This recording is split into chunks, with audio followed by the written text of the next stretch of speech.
I wish learners and all students could find their identity without walking on the toes of other people. By other people, I mean the teachers. Do you know that the concept of a student is an acronym that stands for someone told us? Don't ever notice teachers. Teachers are nation builders. Everyone passes through their hands. It doesn't matter what kind of a job you occupy, you have passed through the hands of a teacher. Sanibonani balingane mabungu namatshitshi. Igama lami ngoSpooky N isiZulu. Namhlanje senza umbhalo obuciko obizwa ngokuthi YaseMgungundlovu YaseMgungundlovu obhalwe ngu-S Nyembezi. Sizokwenza umbuzo omude, inkomba, uphawu lokuhlaziya olubizwa ngokuthi YaseIzinda. Kodwa ngaphambi kokuthi siqalise, let me do the following. Paper 1 may be regarded as easy, but it is not. Did you know that on the other channel called isiZulu Grade 12 Intervention, we have outlined the following: ukufundela ukuqondisisa, ukufinqa, ukuhlaziya ikhathuni. Hamba ke uye khona uyolalela lama video, because it doesn't matter ukuthi ukuyiphi igrade. A comprehension text is a comprehension text, whether you are in grade 10 or in grade 12. Siyaqhubeka ke nombhalo wobuciko, sizoqala lapho sagcina khona. Waqhubeka uNdebenkulu engayinakile intukuthelo kaMaNtuli wathi, lesi sigqoko sami nkosikazi osibona sesinje uthuli lwasemaphandleni, ngokuwiswa yikalishi lakwakho ngasikhokhela opondo abahlanu phansi. Ukhuluma nje usewakhiphe amehlo akhe aseyizimbumbulu uNdebenkulu. Izinyo leli sengathi liyaqhaqhazela. Cha, kufundeka ngalolu hlobo. Izinyo leli sekungathi liyaqhaqhazela. Awukaze nawe usibone isigqoko esinje, awukaze usibone. Futhi ngineqiniso ukuthi akekho noyedwa umuntu lapha onaso. Ngisho nabelungu balapha imbala uma ngabe bakhona, opondo abahlanu phansi. Bheka-ke lezi zingubo zami. Bheka leli bhulukwe lami eselidabukile. Ingakanani imali engayikhiphela lezi zimpahla? Ngiyabuza, ingakanani? Yimihlola kadade yini kanti le? Unani lo mfokazi wakwaNdebeningi? Uwiswe ngumuntu kanti lokhu uziwele? Unani nje impela kanti? Wenzani ungigilela iziga ilanga libalele? Ungihlolelani nje nempela? Kuthe esakhuluma uMaNtuli, uThemba wajikela ngemuva kokalishi, wayothukulula imichilo khona ezokwehlisa umthwalo kaNdebenkulu. Leyo mpahla oyithukululayo iyaphi Themba? Kubuza uMaNtuli ngolaka. Wathi dlengelele uThemba esebona kwenzeka into abekade eyenqenile. Uthukulula leyo mpahla ngoba ucabanga ukuthi lo mfokazi angabuye angene lapha kowami umuzi ngingavuka ngifile. Hayi kulona owami. Mthuthe ngalo lelo bhokisi, ngoba phela kuye ikalishi ibhokisi. Mthuthe ngalo-ke ibhokisi lelo, umphindise lapho evela khona ethi sayidi. Akalokothi nje lapha kulona owami. Yimihlola yini kanti? Ngingowokugangelwa ngabafokazi mina? Pho mama, sengizomhambisa nobaba engasambonanga. Kubuza uThemba ebona ukuthi sekonakele ngempela-ke manje. Uyihlo uzombona ukuthini? Ngiyabuza. Uyihlo uzombona ukuthini? Akahlale khona lapho phandleke naleyo mithwadlana yakhe. Athi angambona uyihlo umhambise, angalokothi nje angene lapha kweyami indlu. Kahle nkosikazi ukungivukela ngolaka, angilwi mina. Kusho uNdebenkulu ngezwi lokuzithoba. Sengathi uyabona ukuthi uphaphalazile.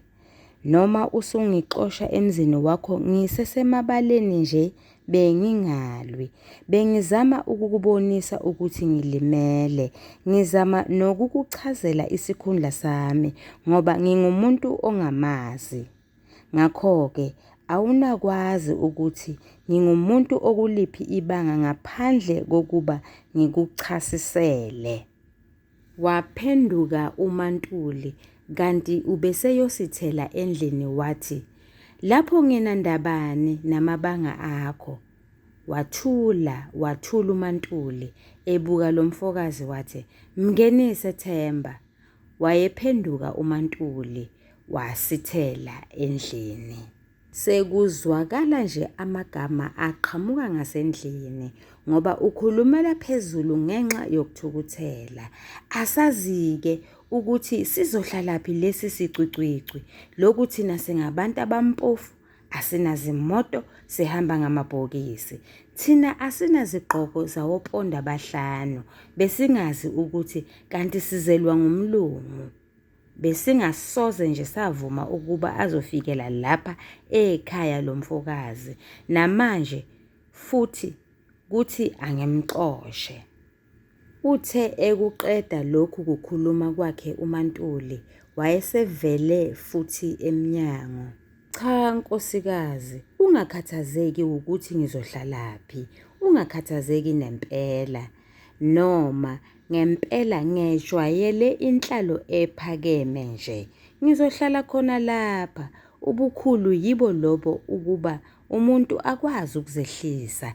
Ehene, yibo lobo.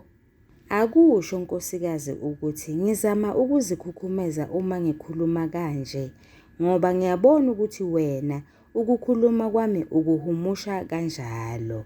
Washo ephotha amadevu akhe asempofana luthuli. Nalelo zinyo lilokhu livele. Ngithole kahle lapha olimini lwakho ukuthi ucabanga ukuthi uma ngikutshela konke lokhu ngami ngiyazikhukhumeza, ngiyaziphakamisa. Angiziphakamisi nkosikazi. Cha, angiziphakamisi ngoba ngivele ngiphakeme. Ngakho-ke asingaxatshaniswa yilokho. Into nje bengifuna ukukutshela iqiniso ngami ngoba phela ungazi, uyangiqabuka. Njengoba ngisho, bangakutshela lapho ngivela khona. Uma abelungu abakhulu bengibhalela, abalikhohlwa elesikwaya emva kwegama lami. Kwabonakala ukuthi ukumangala kuyameqa uMaNtuli. Inhlobo enje akayazi impela. Uyayiqabuka ngqa. Okungcono akangabe esanda namagama nalomfokazi. Akalindele uyise kaThemba owayesezobuya. Wamane wathi nje, ngena naye Themba. Ha! Washo eshaya izandla kanye uMaNtuli wayosithela endlini. Usengenisana nendodakazi yakhe uThoko. Ethe ingabona unina eqonda endlini nayo yalandela. Isahluko sesikhombisa. Uthe engena uMaNtuli wayengenisana nomkhwanazi owayefika evela emasimini. Ngene yena ngomnyango ongemuva ngasekhishini. Wenza wafika. Ke uzobona le nsambatheka esiyilethelwe nguThemba, kusho uMaNtuli egcwele ulaka. Yinsambatheka yini lena osungibingelela ngayo, kusho umkhwanazi emangaliswa ukubona uMaNtuli elulwandle. Kanti awuzukuzibonela yini phela lo mfokazi asifikele naye uThemba? Usebuyile uThemba? He, kubabaza uMaNtuli eshaya izandla kanye. Futhi ngiyazisa, washo wahlala phansi. Wathulathula wathi, usebuyile uThemba, usebuyile nalomfokazi wakhe. Yini Mantuli, kwenzenjani? Kanti awuzukuzibonela yini? Ngiyazisa Nkosi yami, waze wasilethela insambatheka wethemba. Umkhwanazi wake wama ebuka owakwakhe, wathi, usho ukuthini uma usho njalo Mantuli? Angisho lutho baba, kodwa nawe uzozibonela. Wathula umkhwanazi, kubonakala sengathi ikhona into emdidayo. Uthe ethatha wayethi, Mantuli, lo muntu okhuluma ngaye kanje, ombiza ngensambatheka, ngumuntu onegama elikhulu. Kodwa sewuthi ungatshela mina Yisikathemba, selokhu efikile nje lo mfokazi, ungibalisela ngalokho. Ukubalisela ngalokho, usho ukuthini uma uthi uyakubalisela? Nomkhwanazi naye useyaqala ukunengwa ngoba akayizwa lento ekhulunywa nguMantuli, akacacisi kahle. Nkwali, ngimdala uma ngingaka, habe, habe, habe, esho nezandla ezishaya zivumelana nokubabaza kwakhe. Yini Mantuli, walokhu ubabaza into engapheli, awukhulumi ngani into ezwakalayo? Esho ngokufutheka manje umkhwanazi. Angithi lo mfokazi uwe ekalishini? Wethuka umkhwanazi lapho ezwa lokho, wahlahla amehlo wathi, uthini Mantuli? Ngithi uwe ekalishini, phela nekalishi kuthiwa yinqola, ibhokisi, kusho sona isicucucu lesi sasedolobheni, isikwaya. Wahleka engahleki uMantuli, enikina ikhanda. Yini pho ekuhlekisayo kulokho Mantuli? Uma uNdebenkulu elimele, uthemba angathini ukwenza into enjalo, ayowisa umuntu omkhulu kangaka? Uphi uNdebenkulu? Akalimalanga? Yaphuma yelakanyana imibuzo kumkhwanazi. Yehe ntombi kaMphemba, naye ukhulumisa okwakho nje, uqhakambise bona ubukhulu bakhe, uthi ungumuntu omkhulu. Akathi unguye, unegama elikhulu lo muntu, usho ukuthini uma ukhuluma kanje Mantuli? Wena Yisikathemba, usungigolozela nje umazelaphi lo mfokazi osuneqiniso eligcwele ngobukhulu bakhe. Ufike wabona imibono lena emasimini ngalo mfokazi? Angithi incwadi yakhe ifikele ezandleni zethu. Uhlezi lapha etafuleni udla amasi. Ingani awuzange ungitshela ukuthi kanti ngumuntu omaziyo lona? Wawungakusho ngani lokho? Ngoba besiloku sishayana ngamakhanda nawe, wawungakusho ngani? Kusho bani ukuthi ngiyamazi? Uthini nje kanti? Ingani nakho uqinisa ukuthi nangempela lo mfokazi ngumuntu omkhulu? Uma ungamazi pho wena ukuthathaphi lokho? Ngithathele encwadini yakhe angibhalela yona. Wo, kanti usazokuzwa nokunyeke. Wayekutshelile encwadini leyo ukuthi abelungu uma bembhalela abalibali ukubeka ukuthi uyisikwaya. Wayekutshelile. Ube kusho lokho ngoba kutheni Mantuli? Ingani ngiyakutshela ngithi undebeningi lona uwiswe likalishi. Sengikuzwile lokho Mantuli. Awuqhubeke nendaba. Undebenkulu uwe ekalishini kwenze njani? Akalazi phela ikalishi lo mfokazi. Yisicucucu sasedolobheni. Uliqabuka khona lapha. Ukhala isililo esingapheli sokuthi ngabe uze ngemoto yakhe ukuba ubekwazi ukuthi uzofakwa emabhokisini. Wahleka uMantuli, lolo hleko lokubhinqa. Akalazi kalishi? Yebo akalazi. Angithi phela abelungu bathi uyisikwaya. Siyakwazi lokho Mantuli ngoba nasencwadini yakhe wayesayine kanjalo. Akukho lutho olumangalisayo kulokho. Pho-ke amakalishi anendaba yini nezikwaya? uzwanike esevuma phansi, ukhothe uthuli ngomlomo, ngemfungu baba. Ukuthini mantuli ukuthi akalazi kalishi? Kodwa kwaze kwashona ilanga wehluleka ukungicacisela, kanti ngisafuna nokubona undebenkulu lona eseniqale ngokumwisa ekalishini. Uthi yena akaze nje akhwele ekalishini, nalokho kungaba liqiniso. Awekho amakalishi lapho bevela khona ondebenkulu.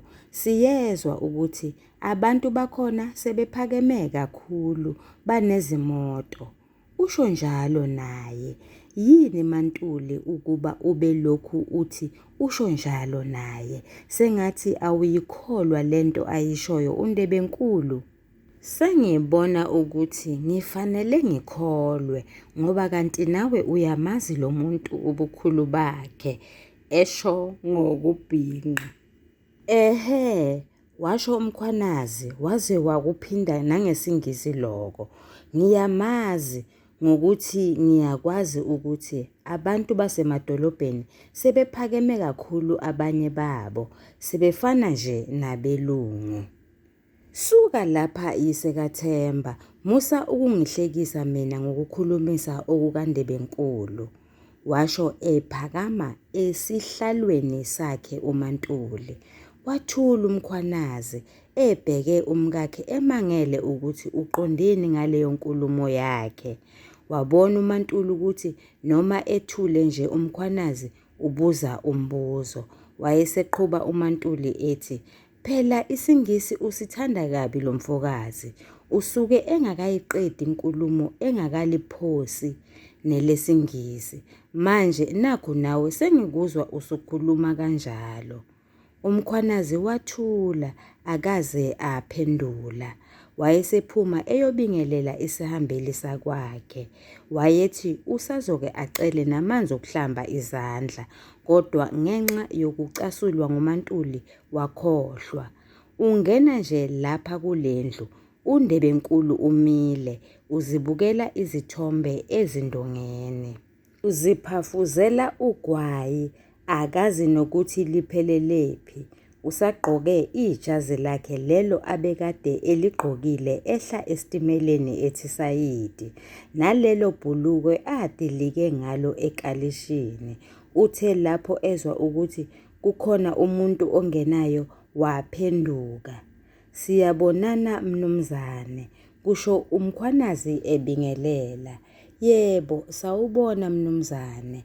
Ngibingelela yena kambe umkhwanazi, umnumzane walapha ekhaya, kubuza undebenkulu elula isandla echawula. Wayesebukeka esengconywana ngoba wayesezithintithile uthuli lokuwa ekalishini. Esinye isandla saqonda emadevini, izinyo lalunguza. Ehene, yimina umkhwanazi. Hlala phansi mnumzane, washo umkhwanazi naye wahlala phansi. Ngiyabonga mkhwanazi, washo ehlala phansi undebenkulu. Iliso likamkhwanazi lahlala lagxila kulo muntu efuna ukubona ukuthi ingakanani ingozi emvelele ngokuwa kwakhe ekalishini. Ngena nje ubesovalweni olukhulu ukuthi lo muntu ulimele kabi. NoMaNtuli uthe lapho embuza ukuthi ulimele kangakanani undebenkulu, walibala ukukhulumisa okomfazi, wabe elokhu eshona le nale, kodwa akaze awuphendula umbuzo. Uthe lapho umkhwanazi engena lapha kulendlu efica lo mnumzane ezibukela izithombe eziphafuzela ugwayi, kwathi gidi isibindi, esebona ukuthi kobe kanti akalimalanga kakhulu. Lokhu sengiyezwa ukuthi ucishe wavelelwa yingozi embi. Kunjalo mkhwanazi, impela kunjalo. Baqinisile labo abakutshele lokho. Baqinisile. Zinjalo izinto lezi ndebenkulu, ziyahlupha, ikakhulu uma umuntu engazejwayele, washo umkhwanazi ekhipha ipipi lakhe nogwayi ecobela. Uthe angokhela wayeseqhubeka ethi, "Phela nina lena emizini emikhulu koMgungundlovu aniwazi amakalishi, senejwayele izinto ezihamba kangcono ezinjengezimoto eziliphatha kangcono negazi lomuntu." Wamamatheka kancane uNdebenkulu, wabuye wakhipha omunye usikilidi, wawungebhokisi elihle lesiliva. Wayesekhipha nesigujana setshe lomlilo.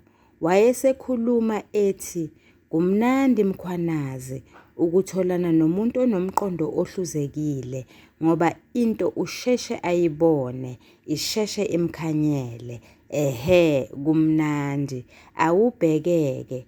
Angikasho lutho mina kuwe, kodwa usuhle wazibonela ukuthi amakalishi asiwazi njengabantu abahlala emizini emikhulu lapho amakalishi engaziwa. Kuyinto emnandi kakhulu lokho mkhwanazi. Impela kuyinto emnandi. Sizokuma kancane ukufunda, sichaze, sicubungule, sihlaziye. Uwubonile yini umahluko okhona phakathi kwamavidiyo amabili esesiwenzile phambilini? Yividiyo ethinta isakhiwana nevidiyo ethinta isakhiwo. Kuphi lo mahluko engikhuluma ngawo?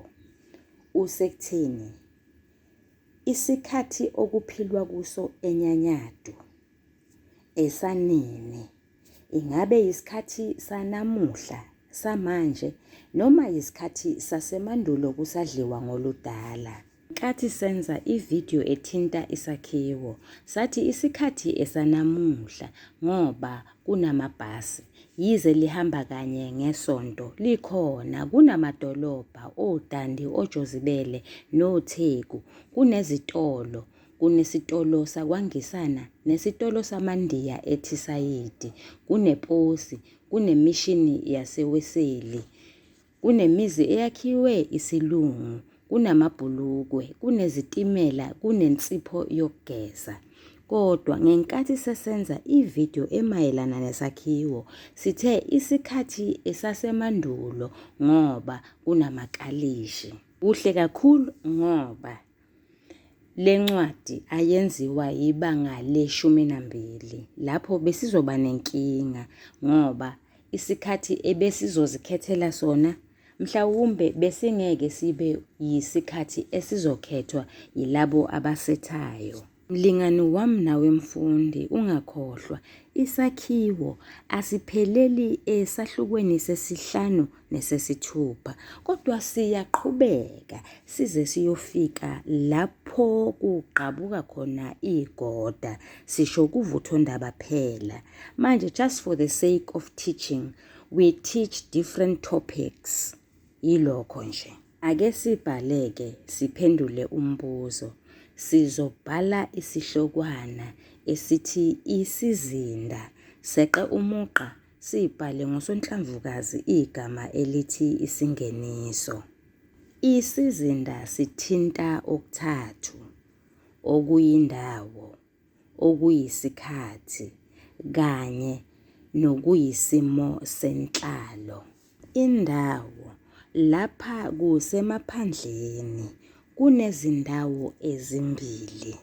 Indawo yokuqala iThisayidi. Indawo yesibili iNyanyado. Indawo iphinde ifake phakathi izakhiwo. Isakhiwo sokuqala isiteshi sesitimela esitholakala eThisayidi. Isakhiwo sesibili umuzi wakwaMkhwanazi otholakala eNyanyado. Isakhiwo sesithathu isikole lapho kwakuzobanjelwa khona umhlangano. Isakhiwo sesithathu yindlu yesonto lapho kwakusonta khona umndeni wakwaMkhwanazi njalo ngesonto. Balingani bami nani bafunde, singakhohlwa-ke ukuthi phela ikhona neminye imizi ngaphandle komuzi kaMkhwanazi eNyanyado. Kunomuzi kaLushozi lapho kufikela khona iPosi, kuphinde kube nomuzi weNkosi. isikhathi sanamuhla, yize kusadliwa ngoludala. Isimo senhlalo. Lapha kukhulunywa ngobudlelwano phakathi kwabalingiswa. Uma kunobudlelwane obuhle, bengalwi, bengangqubuzani, bengahilani, sithi isimo senhlalo sihle.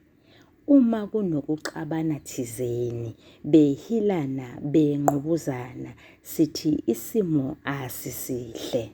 Mlingani wami nawe mfundi, uma sengiqedile ukungenisa lo mbuzo omude lenkomba lophawu lokuhlaziya, ngizokweqa umugqa ngibhale ngosonhlamvukazi igama elithi umzimba. Phambi kokuthi siqalise, ake ngichaze okulandelayo. Mlingani wami nawe mfundi, abafundi la kulo mbuzo omude abavamile ukuthola amamaki athe caca ngoba abazi ukuthi kuphendulwa kanjani. Njengoba indawo sesizibalile, xoxa-ke phela ngokwenzeka ethisayidi esiteshini sesitimela njengendawo yokuqala. Kusho ukuthi uzobhala isihlokwana esithi ethisayidi esiteshini sesitimela. Uxoxe ngakho uqede kusukela lapho kwehla khona uNdebenkulu baze bayofika kwaMaNtuli eNyanyado. Lapho sekuyoba yindawo yesibili.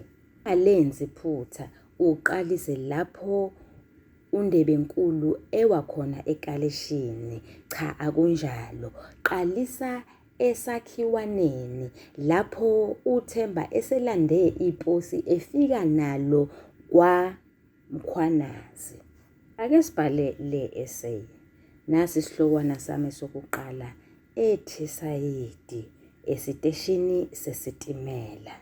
Ithisayidi yisiganga nje, akukho nokodwa okukhangayo. Nakho sekuvela indoda ethize efasteleni. Le ndoda ithwele isigqoko. Iyehla esitimeleni. Isikhuluma nomuntu thizeni, kodwa ifake amagama esiNgisi enkulumeni yakhe. Lokho kwasiza uThemba ukuba abone ukuthi nguye lo muntu amlandile, ongumnumzane Sisi Ndebenkulu. Useya kuyena uThemba, uyazethula. uThemba ubona kahle ukuthi lona ngumuntu omkhulu, yisicwicwi sangempela. Ngakho-ke weswela nokuthi uzoxoxa naye athini. Kodwa-ke uyamemukela, abonge ukuthi lo muntu ubone kukuhle ukuba abavakashele endaweni yakubo.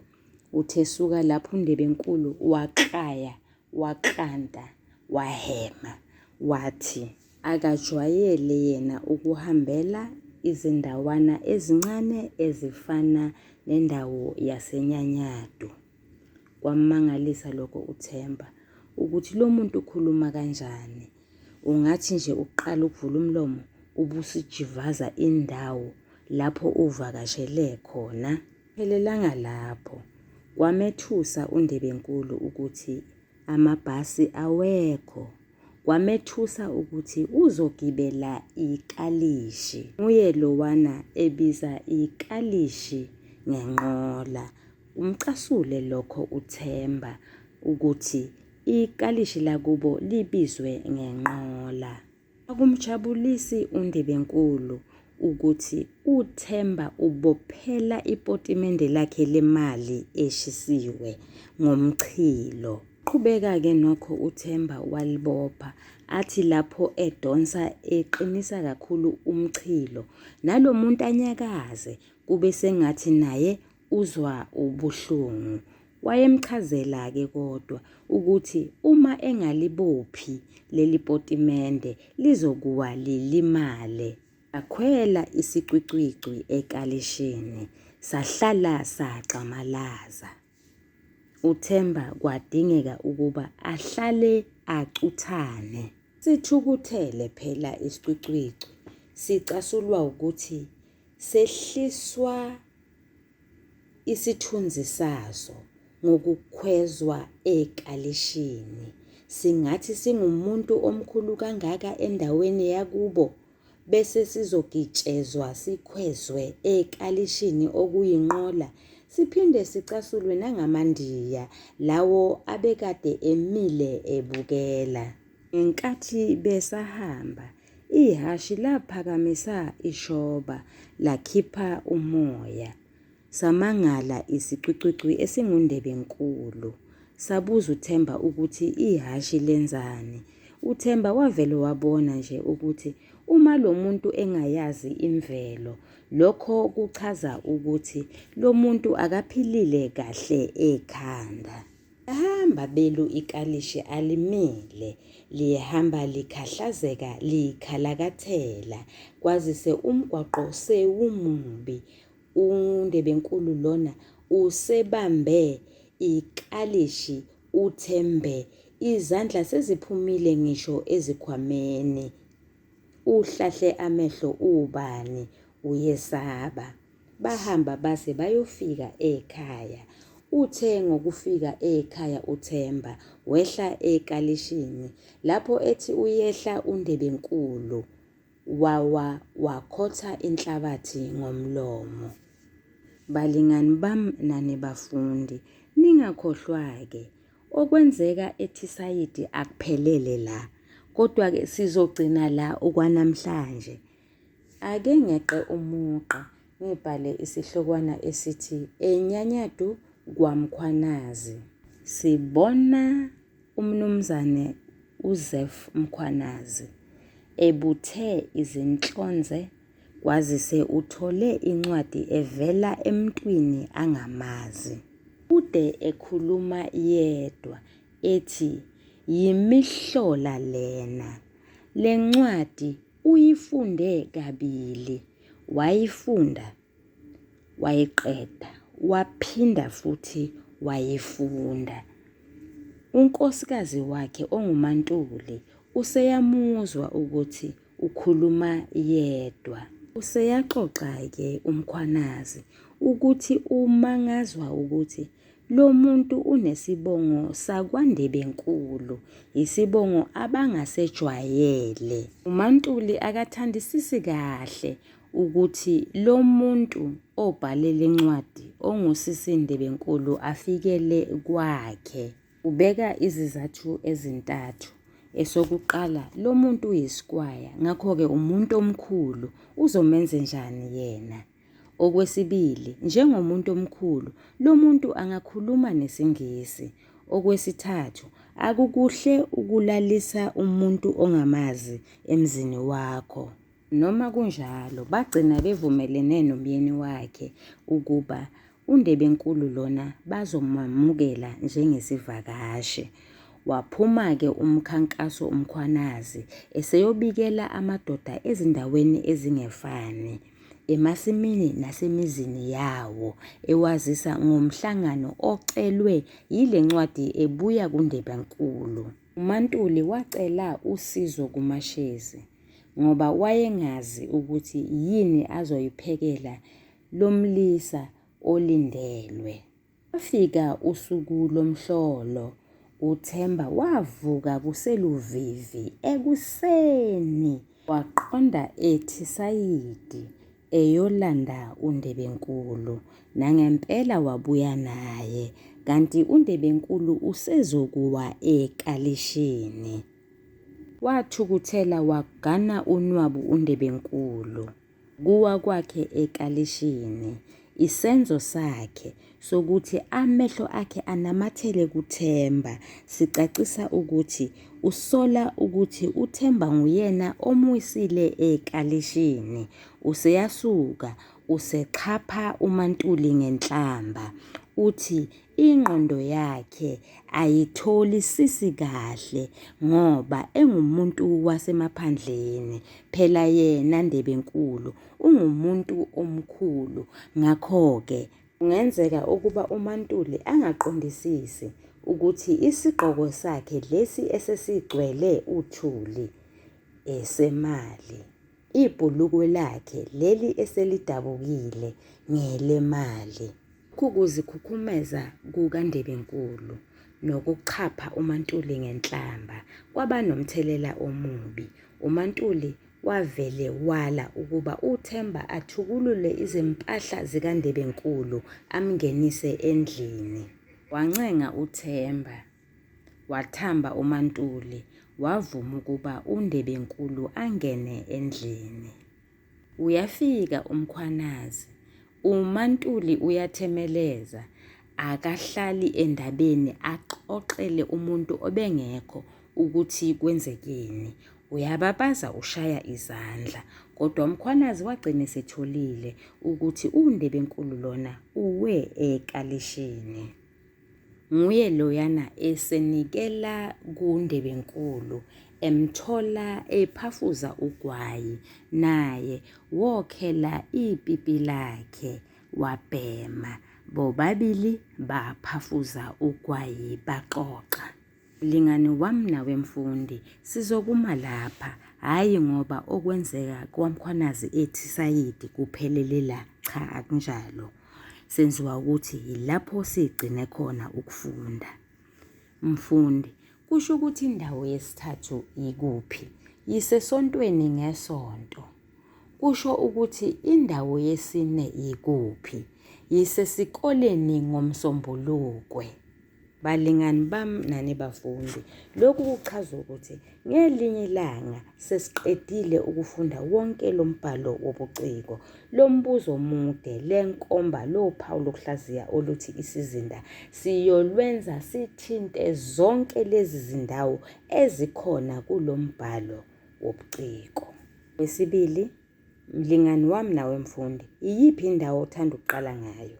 Ungathanda ukuqala ngenyanyadu? Yenze njalo phela. Ungathanda ukuqala ngethisayidi? Yenze njalo phela. Ake sixoxe ngengxenye yesibili yesizinda, isikhathi. Isikhathi isikhathi sanamuhla. Yize nje kusadliwa ngoludala. Lokho kwenziwa ukuthi lapha kusemaphandleni. Kunamabhasi. Kunebhasi elilodwa elihamba kanye ngesonto. uNdebenkulu waba sebhadini-ke. Wafika ngenkathi ibhasi lingekho. Kwazise uThemba kwafanele ukuba amlande ngekalishi.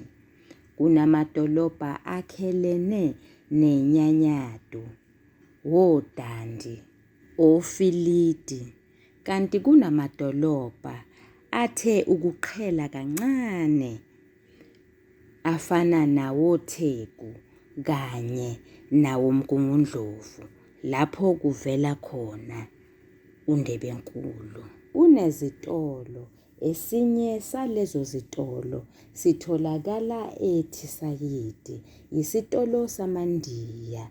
LaMandiya abukela uNdebenkulu ekhwela ikalishi. Leso senzo sawo samkwatisa, samthukuthelisa kakhulu uNdebenkulu, ngoba ngokukhwela nje ikalishi wabona lokho kuwukumehlisa isithunzi sakhe. Kunamaposi. Iposi lifika kanye ngesonto, lifika ngoLwesithathu, bese izakhamuzi zasenyanyadu zihambe ziyolilanda kwaLushozi. Kunemizi eyakhiwe isilungu. Umuzi kaMkhwanazi wawakhiwe isilungu. Yize nje phela kwakuwumuzi wabantu basemaphandleni, abantu abazifuyele izinkomo zabo. Ungefanenge nemizi yasemadolobheni, nemizi yabantu abanezimoto abafana noNdebenkulu. Khona nezitimela, isiteshi sesitimela siseThisayidi. Abantu basenyanyadu kuyenzeka bahambe ngamahashi nangamakalishi uma beya eThisayidi. esitimeleni noma behla esitimeleni balandwe ngawo. Kuyenzeka bagibele ibhasi kanye ngesonto noma kanye ngeviki. Uma ngabe kulilanga lwangesonto lapho ibhasi beliba khona bekwagqokwa amabhulukwe, umkhwanazi nje uzigqokela ibhulukwe nehembe likakhakhi ngoba ungumuntu osebenza ngezandla olimayo. UThemba oyindodana kamkhwanazi ufunda ekholeji. Nguyena otshela abazali bakhe ukuba uma ngabe ubhala incwadi awusayini uthi uyisikwaya. Lokho kubhalwa ngaphandle envelophini lapho umuntu ebhala ikheli lalowo obhalelwayo. Kusho ukuthi ngamanye amazwi, angithi siyesibhala ukuthi mnumzane, ngesingisi Mr. Masondo, ngiyabekisa Mr. Mkhwanazi. Uma ungafuni ukusebenzisa igama elithi mnumzane, usebenzisa igama elithi Esquire. Yilokho okusho uThemba. Kunezimoto, uNdebenkulu uthi yena unezimoto ezimbili, enye yakhe, enye ekankosikazi. Kunamapotimende okufaka izingubo zokugqoka. Akajabule-ke uNdebenkulu ngoba elakhe liboshwa ngomchilo kunezigqoko. Akajabule uNdebenkulu ngoba isigqoko sakhe sawa, ibhulukwe lakhe ladabuka. Balingani bami nani bafundi, sizokuma lapha okwanamuhla, sizoqhubeka kusasa ngengxenye yesithathu esiyibiza ngokuthi yisimo senhlalo. Uyathandwa, usale kahle.